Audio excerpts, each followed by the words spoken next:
All right. Well, I'd like to thank you for leaving crazy person out of the description. So I thought, I was trying to think, what is the most useful thing that I could, what could I say that could actually be helpful or useful to you in the future? And I thought I'd perhaps tell the story of how I sort of came to be here. How did some of these things happen? And maybe there's some lessons there, because I often find myself wondering, how did this happen?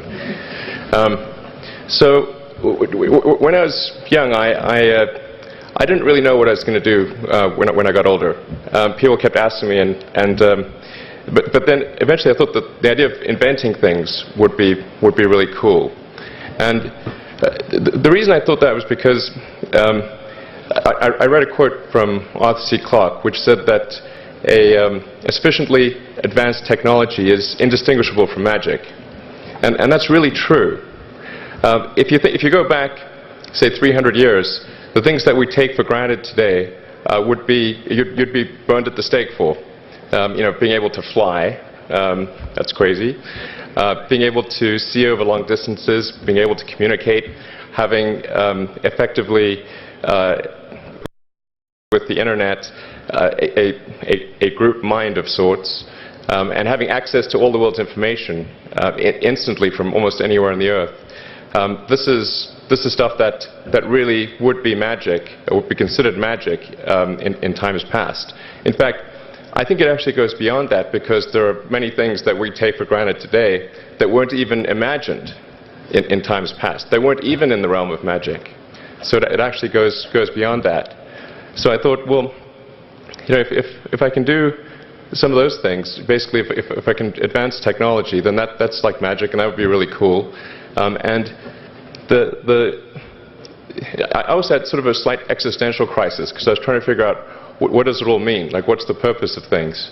And I came to the conclusion that if we can advance the knowledge of the world, if we can do things that expand the scope and scale of consciousness, then we're better able to ask the right questions and become more enlightened, and that's really the only way forward. So I studied physics and business, because I figured in order to do a lot of these things, you need to know how the universe works, and you need to know how the economy works. And you also need to be able to bring a lot of people together to work with you to create something, because it's very difficult to do something as an individual if it's a significant technology. So I originally came out to California to try to figure out how to improve the energy density of electric vehicles, basically to try to figure out if there was an advanced capacitor that could serve as an alternative to batteries. And that was in '95, and that's also when the internet started to happen. And I thought, well, I can either pursue this technology where success may not be one of the possible outcomes, which is always tricky, or participate in the internet and be part of it. So I decided to drop out. Now, obviously, fortunately, we're past graduation, so I can't be accused of recommending that to you. So did some internet stuff. Did a few things here and there. One of which was PayPal. And I think maybe it's helpful to say one of the things that was important then in the creation of PayPal was kind of how it started, because initially the initial thought was with PayPal was to create an agglomeration of financial services, so to have one place where all of your financial services needs would be seamlessly integrated and work smoothly. And then we had like a little feature which was to do email payments. And whenever we'd show the system off to someone, we'd show the hard part, which was the agglomeration of financial services, which was quite difficult to put together. Nobody was interested. Then we'd show people email payments, which was actually quite easy, and everybody was interested. So this is, I think it's important to take feedback from your environment. you want to be as closed loop as possible. So we focused on email payments and really try to make that work, and that's what really got things to take off. But if we hadn't responded to what people said, then we probably would not have been successful. So it's important to look for things like that and focus on them when you see them, and you correct your prior assumptions. And then let's get some more. Going from PayPal,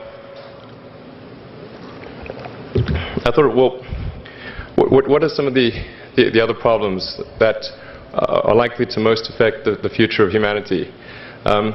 It really wasn't from the perspective of what's the rank-ordered best way to make money, which is okay, but it was really what I think is going to most affect the future of humanity. So I think the biggest terrestrial problem we've got is sustainable energy, but the production and consumption of energy in a sustainable manner. If we don't solve that this century, we're in deep trouble.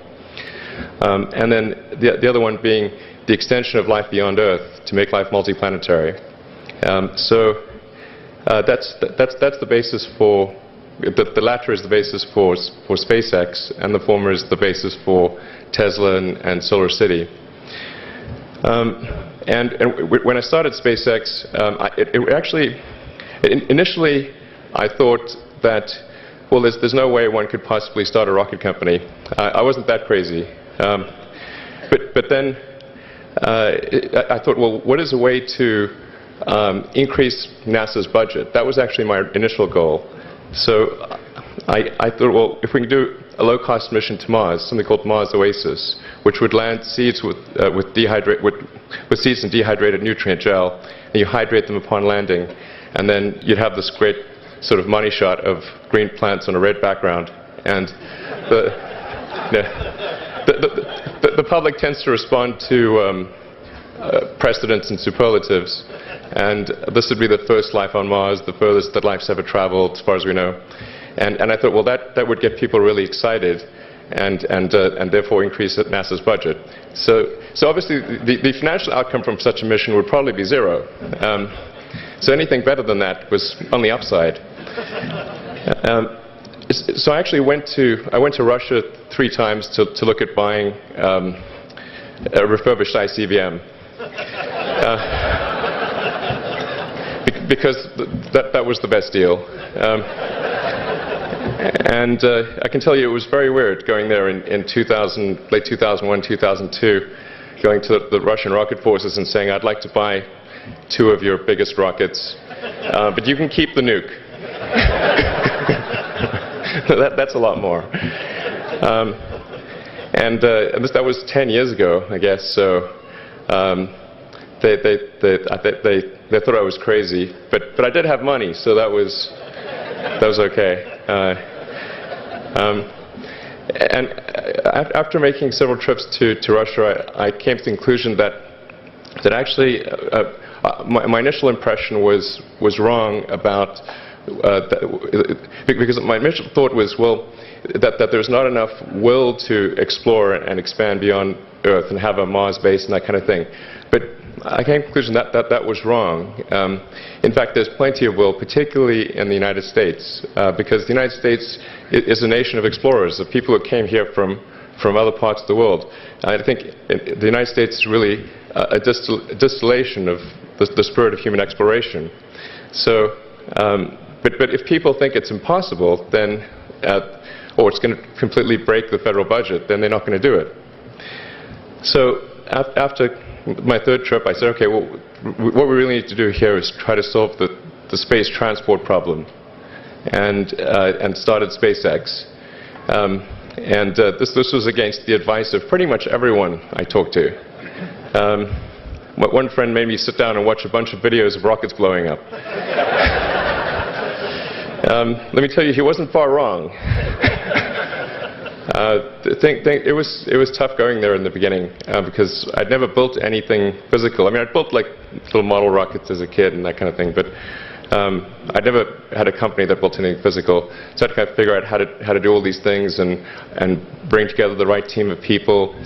And And so we did all that and then failed 3 times. It was tough going. Because the thing about a rocket is that the passing grade is 100%. You don't get to actually test the rocket in the real environment that it's going to be in. So I think the best analogy for rocket engineering is like if you want to create a really complicated bit of software, you can't run the software as an integrated whole, and you can't run it on the computer it's intended to run on. But the first time you put it all together and run it on that computer, it must run with no bugs. That's basically the essence of it. So we missed the mark there. The first launch, I was picking up bits of rocket near the launch site. It was a bit sad. But we learned with each successive flight, and were able to, eventually with the 4th flight in 2008, reach orbit. And that was also with the last bit of money that we had.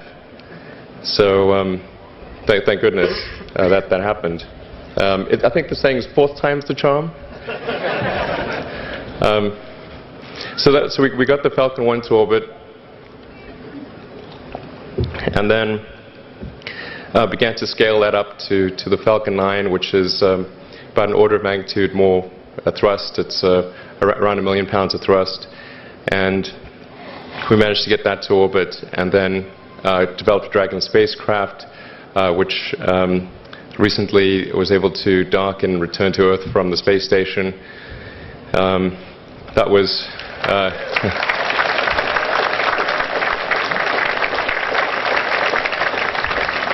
thanks. That was a white-knuckled event. Yeah, it's a huge relief. Still can't quite believe it actually happened. But there's a lot more that must happen beyond this in order for humanity to become a spacefaring civilization, and ultimately a multi-planet species. And that's something I think it's vitally important, and I hope that some of you will participate in that, either at SpaceX or at other companies, because it's just really one of the most important things for the preservation and extension of consciousness. I mean, it's worth noting, as I'm sure people are aware, that the Earth has been around for 4 billion years, and civilization, at least in terms of having writing, has been around for 10,000 years, and that's being generous.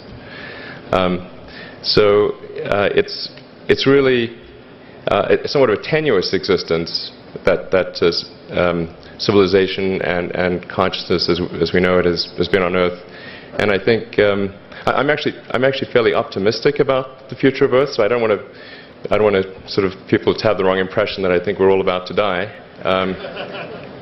I think things will most likely be okay for a long time on Earth, but not for sure, but most likely. But even if it's sort of 99% likely, a 1% chance is still worth spending a fair bit of effort to ensure that we've backed up the biosphere, planetary redundancy, if you will, and so I think it's really quite important. And in order to do that, there's a breakthrough that needs to occur, which is to create a rapidly and completely reusable transport system to Mars, which is one of those things that's right on the borderline of impossible. But that's sort of the thing that we're going to try to achieve there with SpaceX. And then on the Tesla front, the goal with Tesla was really to try to show that what electric cars can do, because people had the wrong impression. We had to change people's perception of an electric vehicle, because they used to think of it as something that was slow and ugly and had low range, kind of like a golf cart. So that's why we created the Tesla Roadster, to show that you can be fast, attractive, and long range. And it's amazing how, even though you can show that something works on paper, and the calculations are very clear, until you actually have the physical object and they can drive it, it doesn't really sink in for people. And so that I think is something worth noting. If you're going to create a company, the first thing you should try to do is create a working prototype. Everything looks great on PowerPoint. you can make anything work on PowerPoint. But if you have an actual demonstration article, even if it's in primitive form, that's much more effective for convincing people. So we made the Tesla Roadster, and now we're coming out soon with the Model S, which is a four-door sedan. Because after we made the Tesla Roadster, people said, oh, sure, we always knew you could make a car like that. It's an expensive car, and it's low volume, and it's small and all that, but you couldn't make a real car. Like, okay, fine, we've got to make that too. So that's coming out soon. Yeah, so that's I think where things are, and hopefully that there are some lessons to be drawn there. But I think the overarching point I want to make is that you guys are the magicians of the 21st century. Don't let anything hold you back. Imagination is the limit, and go out there and create some magic. Thank you.